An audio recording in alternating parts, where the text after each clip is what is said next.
What's going on, everybody? April 11th, Arm Day. I believe I made a video for April 8th, so a couple days later here, but I wanted to make the videos of these two because they're very similar in terms of structure, but definitely different approaches, to say the least. This one is simply just 5 rounds. Like, your goal is to get through as much, if not 5 entire rounds. Excuse me. You have a choice here of doing 12, 15, or 20 reps, right? Obviously, you're gonna have to figure out what works for you. In terms of like what you're trying to achieve, I don't wanna go down this rabbit hole too far, but I know a lot of people connect like high rep counts with leaning out, and a lot of people connect like lower rep counts with heavier weights as like bulking up. Long story short, that's not really how it works. Like I said, don't want to go down this rabbit hole. Is there a connection there? A little bit, sure. In the light, in the environment in which we work out, that's almost nothing. All right. The difference in that setting is like we want to strengthen our muscle tissue and our fascia with usually the heavier weights and the lower rep counts because we can move more. And the higher rep counts are kind of working on our muscular endurance and our ability to prolong a set or lengthen ourselves out, kind of working on that lactic threshold type of situation. Again, not what most people think, okay? I'm not going to dive any deeper into that. But when you guys look at this, in terms of the writing of this workout, you're trying to get through as much, if not, again, like I said, all 5 rounds. You're going to go tricep, bicep, tricep, bicep, tricep, run, okay? So in terms of volume, you're going to get the necessary or requisite amount of volume in terms of strength training you're looking for. But because the rep counts are so high, we're going to try to, like I said earlier, prolong it and work on your muscular endurance, which is a skill. Like, you legitimately need to work on it to get better at it. It is something most people tend to lack, right? Because it's hard and it takes up time normally.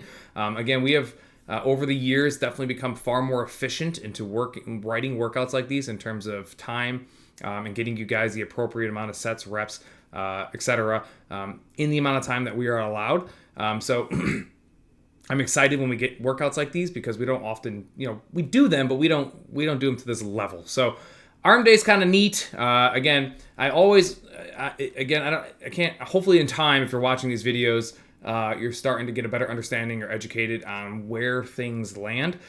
This one seems pretty straightforward. Like, I didn't want to hammer like bicep and back-to-back movements. I didn't want to hammer your triceps on back-to-back movements. That would really slow things down. It's like you're dragging through the mud. That wasn't really the goal whatsoever. So again, that's why we're alternating as we work our way down. And then I've always enjoyed, like, when you go on a run, typically you can feel this mostly on arm day or shoulder day. But when you do have to go on a run and you've pre-exhausted your arms or your shoulders, like, it's like a fascinating transition, like, into the run. Like, you don't know what to do with your arms. They're really tired. The lactic is like burning, and you have to like find a way to loosen them up and relax them while you're moving, which is, again, a fun little niche that I've always enjoyed. I'm sure some of you guys can relate to that sensation for sure. But the rep count, 12 is like fringe high volume. It's not technically considered high volume. It's like right there. 15 and 20 are like high volume, right? And when you guys are doing this, now they don't necessarily have to be unbroken sets. Obviously, we're aiming for that, all right? But if we say that, a lot of people will just grab something entirely too light for themselves to force it to be unbroken. You want to try to teeter off of what you know about yourself and find as much weight as you think you can handle for, let's say, if you're doing 5 rounds, 75 if you choose 15, 100 if you choose 20. Obviously, assuming you finish 5 rounds. Total reps, you want to find the right weight for that, right?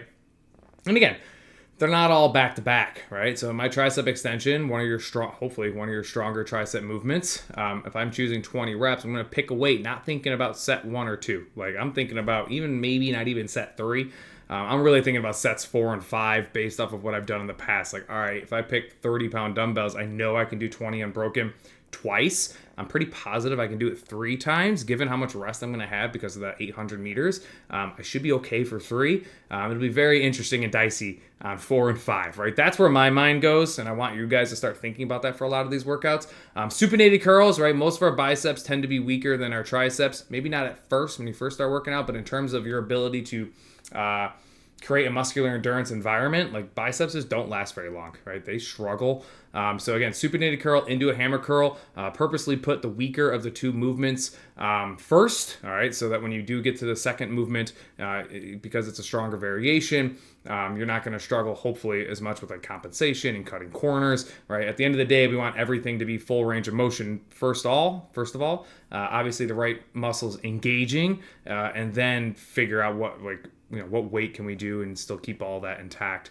All right, so again, you work your way all the way down. The ski erg, as you guys hopefully have figured out by now, a ton of back and triceps. So again, my whole goal, like I kind of mentioned earlier, is to get you into that runner row, kind of like what the hell do I do with my arms? Like how do I get the sensation to chill?